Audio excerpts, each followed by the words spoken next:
Okay, dear students, so let us see question number 5 of exercise 4.3.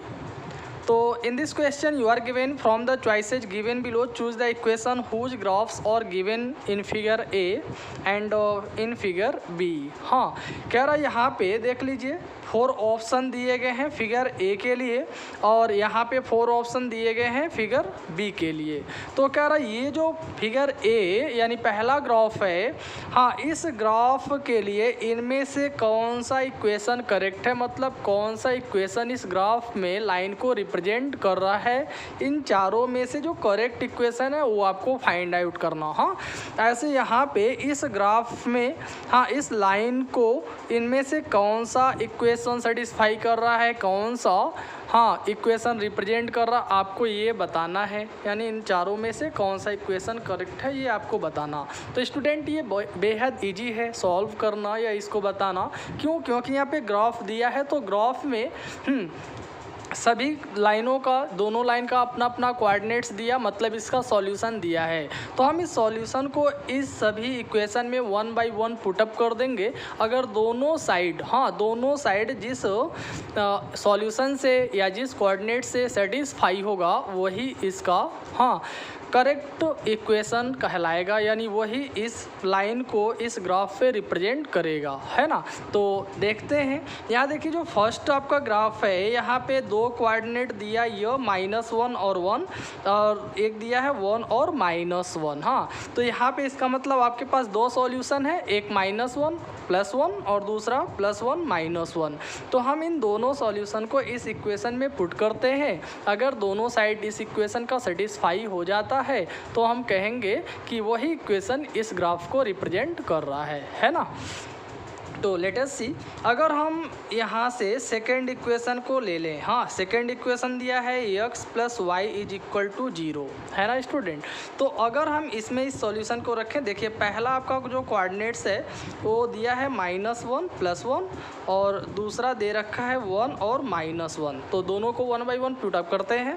पहले हम इसे रखेंगे तो -1 पहले आया तो पहला आपका x होता है, दूसरा y। तो यहाँ पे आएगा -x + y = 0, -1 से +1 निकलेगा 0, 0 = 0। यानी आप देख रहे हैं कि इस कोऑर्डिनेट से इसका दोनों साइड इक्वल आ गया, दोनों साइड में 0 आया, मतलब सेटिस्फाई हो गया ना। ऐसे अब दूसरा कोऑर्डिनेट जरा पुटअप करिए एंड अगेन x + y = 0। तो x के स्थान पे क्या रखेंगे +1 और y के स्थान पे क्या रखेंगे -1 = 0। तो +- = 0 यानी 0 = 0 यहाँ भी आ गया। तो दोनों केस में दोनों साइड क्या हो गया, सेटिस्फाई हो गया। इट मीन्स सेकेंड इक्वेशन, हाँ second equation that is equation x + y = 0 satisfy the graph A. यानी जो ग्राफ ए है इसको ये इक्वेशन सेटिस्फाई कर रहा, मतलब ये इक्वेशन इस ग्राफ को रिप्रेजेंट कर रहा है। तो आई होप आपको ये समझ में आ गया होगा। ऐसे हम लोग सेकेंड को चेक कर लेते हैं, ज़रा सेकेंड ग्राफ बी ग्राफ को देखते हैं। तो यहाँ पे भी हमारे पास 4 इक्वेशंस हैं। हाँ 4 इक्वेशन है। तो हमको बताना है कि यहाँ देखिए कोऑर्डिनेट्स कितने हैं, -1 और 3, 0 2 और फिर क्या 2 0, यानी इसमें 3 सॉल्यूशन हमारे पास है, 3 सॉल्यूशंस है। तो आप इन तीनों सॉल्यूशन को इनमें से सभी इक्वेशन में बारी बारी से पुट करेंगे और जो सेटिस्फाई करेगा दोनों साइड को वही आपका करेक्ट इक्वेशन यहाँ पे कहलाएगा। हाँ, तो अगर हम यहाँ पे ये इक्वेशन लेकर के चलते हैं, equation number 3 that is given y = -x + 2। हाँ, तो पहला आपका कोऑर्डिनेट यहाँ पे क्या दिया है, मान लेते ये दिया है -1 और 3। तो ये अगर हम पुट करेंगे तो x के स्थान पे -1 आएगा, y के स्थान पे +3। तो यहाँ पे आ गया +3 = ये माइनस पहले से है और ये माइनस रखेंगे तो सॉरी स्टूडेंट्स, यहाँ पे -1 रहेगा। हाँ, तो -1 रखेंगे या माइनस ऑलरेडी है तो माइनस माइनस क्या हो जाएगा प्लस, यानी +1 और ये +2। तो ये आ गया 3 + 3 = 3। हाँ, दोनों एक दूसरे के इक्वल आ गए, यानी दोनों साइड सेटिस्फाई हो गया। ऐसे हम लोग सेकेंड कोऑर्डिनेट रखते हैं 0 और 2, तो 0 और 2 रखेंगे तो y equal to minus x plus 2 में तो x के स्थान पे 0 आएगा, y के स्थान पे 2, तो 2 इक्वल टू आ जाएगा माइनस 0 प्लस 2, तो 2 इक्वल टू माइनस 0 प्लस 2 से निकलेगा, कोई फ़र्क नहीं पड़ेगा, यानी प्लस 2 आया। यानी यहाँ भी सेटिस्फाई हो गया, गुड। ऐसे हम थर्ड कोऑर्डिनेट रखते हैं एंड अब y equal to minus x plus 2 में y के स्थान पे क्या रखेंगे 0 और x के स्थान पे आएगा 2, तो ये माइनस है तो माइनस 2 प्लस 2, हाँ तो 0 इक्वल टू क्या हो जाएगा माइनस 2 से प्लस 2 निकला 0, यानी इन तीनों कोऑर्डिनेट्स के द्वारा ये जो थर्ड इक्वेशन है वो सेटिस्फाई हो गया है ना, थर्ड इक्वेशन सेटिस्फाई हो रहा है। It means here the correct equation that represent this graph is y equal to minus x plus 2, तो हम कह सकते हैं so y equal to minus x plus 2 represent, हाँ रिप्रेजेंट ग्राफ B, हाँ सेटिस्फाई लिखें या रिप्रेजेंट लिखें, बात एक ही है। तो आई होप आपको ये क्वेश्चन नंबर 5 बहुत ही अच्छे से समझ में आ गया होगा। That's all, thank you. Okay students, now let us see question number 6। तो here you are given if the work done by a body on application of a constant force is directly proportional to the distance traveled by the body। कह रहा है कि अगर किसी body यानी किसी वस्तु पे कांस्टेंट फोर्स अप्लाई किया जाता है, उस पर कांस्टेंट फोर्स लगता है, तो इससे जो वर्क हो रहा है, इससे जो कार्य हो रहा है, अगर ये वर्क, हाँ अगर ये वर्क उस वस्तु के द्वारा लगाए गए फोर्स के बाद जब डिस्टेंस ट्रेवल्ड किया जाएगा, हाँ जो डिस्टेंस ट्रेवल किया जाएगा, अगर उस ट्रेवल्ड डिस्टेंस के डायरेक्टली प्रोपोर्शनल है, क्या है डायरेक्टली प्रोपोर्शनल है, तो express this in the form of an equation in two variable. तो कह रहा आप इस सिचुएशन को, इस प्रॉब्लम को आप एक इक्वेशन के रूप में, टू वेरिएबल्स के इक्वेशन के रूप में रिप्रेजेंट करें, एक्सप्रेस करें, ऐसा वो कह रहा है। हाँ और and draw the graph for the same by taking, हाँ by taking the constant force as 5 unit. फिर कह रहा है कि आप इसके लिए ग्राफ भी ड्रॉ करिए, अगर इस पे जो अप्लाई किया गया कांस्टेंट फोर्स है, हाँ जो यहाँ पे बॉडी वस्तु पे फोर्स लग रहा है, अगर वो 5 यूनिट है, तो इस सिचुएशन के लिए आप इस पे इसको ग्राफ पे रिप्रेजेंट करें। And also read from the graph the work done when the distance travel by the body is 2 unit and 0 unit. तो फिर कह रहा है कि अगर वस्तु के द्वारा 2 यूनिट का डिस्टेंस ट्रेवल किया जाए और 0 यूनिट का डिस्टेंस ट्रेवल किया जाए, तो इस केस में आप बताइए, ग्राफ को रीड करके बताइए कि वर्क क्या होगा, क्या वर्क किया जाएगा, ये आपको बताना है। तो well student, now let us see how can we solve this question. बहुत ही इजी क्वेश्चन है स्टूडेंट, अब बस इत्मीनान से, हाँ अटेंटिव होकर के इसको समझें कैसे हम इसे सॉल्व करेंगे।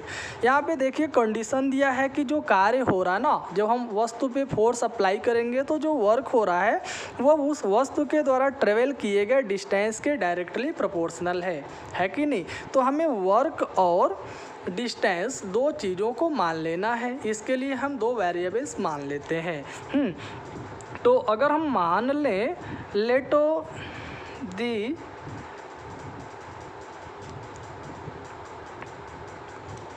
मान लेते हैं हम कि अगर जो डिस्टेंस ट्रेवल किया गया, हाँ if the distance travelled is, हाँ if the distance travelled is x unit and the work done is y unit. हाँ मान लेते हैं द डिस्टेंस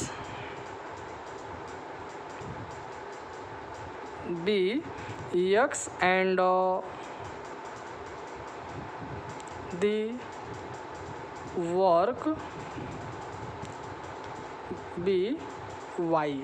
मान लेते हैं जो डिस्टेंस ट्रेवल हो रहा है वो x है और जो वर्क हो रहा है वो y यूनिट दिया हुआ है। हाँ अब इसके अकॉर्डिंग चलिए, कह रहा था जो वर्क है वो डिस्टेंस जो ट्रेवल हो रहा है इसके डायरेक्टली प्रोपोर्शनल है। हाँ एग्जाम क्वेश्चन में वो कह रहा है कि जो वर्क है, हाँ वर्क जो डन हो रहा है, work done is directly proportional, हाँ is directly proportional to distance travel. वो कह रहा है कि जो डिस्टेंस है ना उसके डायरेक्टली प्रोपोर्शनल है। तो अगर हम बात करें वर्क डन की तो दैट इज वाई हियर, और जो डिस्टेंस है वो आपका एक्स है तो वाई एक्स के डायरेक्टली प्रोपोर्शनल है, ऐसा होगा। हाँ अब आप स्टूडेंट आप पढ़े होंगे साइंस में, ये पढ़े होंगे कि वर्क इज इक्वल टू होता है फोर्स इनटू यस। हाँ फोर्स इनटू यस का मतलब क्या होता है, फोर्स का मतलब फोर्स जो उस पर अप्लाई हो रहा है लग रहा है वस्तु पे, और यस का मतलब होता है डिस्टेंस, जो डिस्टेंस कवर किया जा रहा है कि नहीं। तो अब आपको ये ध्यान देना है जो वर्क है वो कह रहा कि 5 यूनिट का इस पे, हाँ 5 यूनिट का इस पे फोर्स लगाया जा रहा, और जो डिस्टेंस कवर किया जा रहा वो हमने तो मान ही लिया कितना, एक्स यूनिट।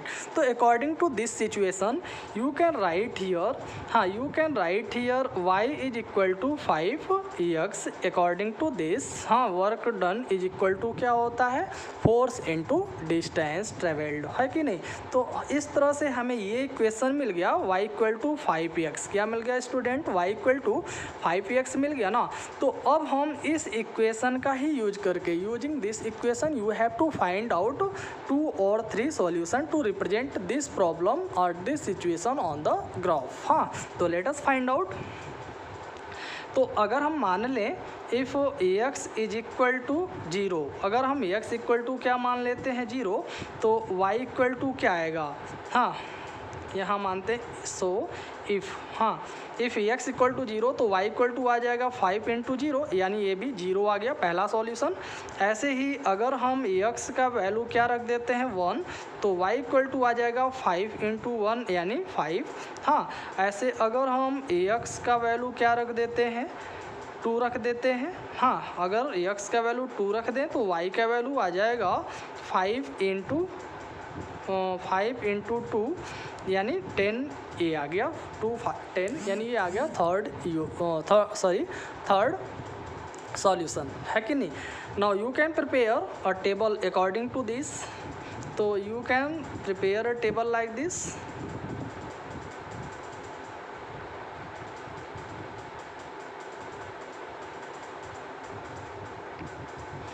तो पहले हमने x का वैल्यू 0 रखा तो y का वैल्यू भी 0 आया। सेकेंड केस में x का वैल्यू हमने क्या रखा था 1, तो y का वैल्यू कितना आया 5। थर्ड केस में हमने x का वैल्यू 2 रखा तो y का वैल्यू कितना आया 10। तो you can say that so plot, हाँ plot point A as 0 0, B as 5 1 and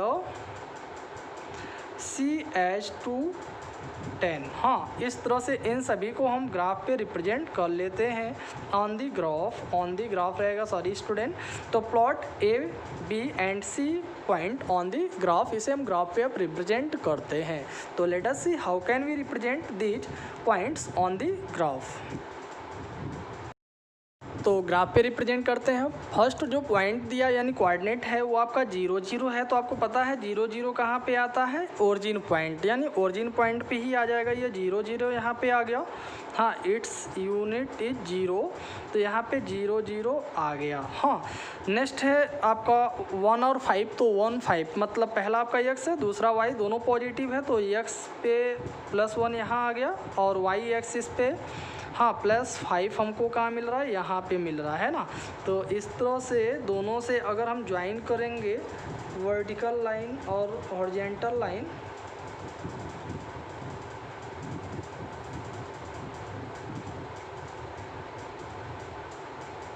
तो ये पॉइंट 5 आ गया दोनों के लिए। हाँ वर्टिकल और हॉरिजॉन्टल लाइन, तो ये सेकेंड कोऑर्डिनेट आ जाएगा 1 और 5। और थर्ड जो आपका कोऑर्डिनेट आया है 2 और 10, तो x एक्सिस पे 2 यहाँ पे है और y एक्सिस पे 10 यहाँ पर है ना। तो यहाँ से हॉरिजॉन्टली और वर्टिकली हम इसे ज्वाइन करेंगे तो you will get the third point at this point. तो यहाँ पे आ गया ये नेक्स्ट पॉइंट, ये था आपका A मान लेते हैं, ये B है और ये C पॉइंट है, दैट इज 2 एंड 10, यानी इसका कोऑर्डिनेट 2 और 10 आया। हाँ अब हम इन सभी को ऐसे स्ट्रेट लाइन के द्वारा ज्वाइन करेंगे तो यू विल गेट